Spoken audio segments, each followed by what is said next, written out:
আজকে রেসিপিটা বানাবো পটল দিয়ে চিংড়ি মাছের তরকারি। তো সাধারণত আমি ঝিঙে দিয়ে বানাই, তো আজকে আমি পটল দিয়ে ট্রাই করছি, তাই তোমাদের সাথে শেয়ার করব। এখানে চিংড়ি মাছগুলোকে ধুয়ে নিয়েছি, এবার পটল আলুগুলোকে ছোটো ছোটো করে কেটে নিয়েছি এবং পেঁয়াজ আর একটা রসুনের 7টা কোয়া আমি নিয়ে নিয়েছি।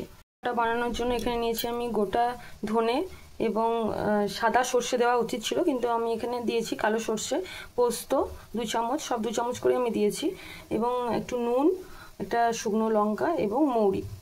সমস্ত উপকরণগুলো শুকনো খোলায় হালকাভাবে ভেজে নেব। এটা ভাজতে ভাজতে সুন্দর একটা গন্ধ বেরোবে, তারপর আমি এটা আস্তে আস্তে নামিয়ে নিলাম। এরপর দেখতে পাচ্ছ চিংড়ি মাছগুলোকে তেলের মধ্যে দিয়ে দিলাম, হালকাভাবে ফ্রাই করে নেব।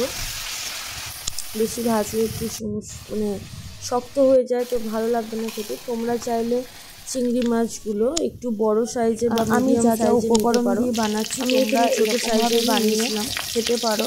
সত্যি বলছি বন্ধুরা, খেয়ে দেখবে ভালো লাগবে। আমি এটা অতনু রান্নাঘরের থেকে আমি দেখেছিলাম এরকমভাবে বানাতে, তো অতনু রান্নাঘরে দেখেছিলাম সাদা সর্ষে দিয়েছিল, কিন্তু আমার সাদা সর্ষেও দিতে পারে। তো আমি এখানে দেখো পেঁয়াজ দিয়ে ভেজে নিচ্ছি আলু এবং পটলটা। তোমরা চাইলে এটা ঝিঙে দিয়ে করতে পারো, তো ঝিঙে দিয়ে প্রায় করি আমি, তো যার জন্য আমি দিলাম না। আজকে পটল ছিল, তাই পটল দিয়ে বানাচ্ছি। তোমরা বানিয়েও দেখতে পারো পটল দিয়ে একবার। তো একটু রঙের জন্য আমি কাশ্মীরি লাল লঙ্কা ব্যবহার করলাম এখানে। এটাকে ভালোভাবে ফ্রাই করে ভেজে নেওয়ার পর আমি যে ভাজা মশলাটা তৈরি করেছিলাম সেটা আমি পটল আলুর মধ্যে দিয়ে দিলাম। এরপর ঝোলের মধ্যে চিংড়ি মাছগুলোকে দিয়ে রেডি আমার পটল চিংড়ি।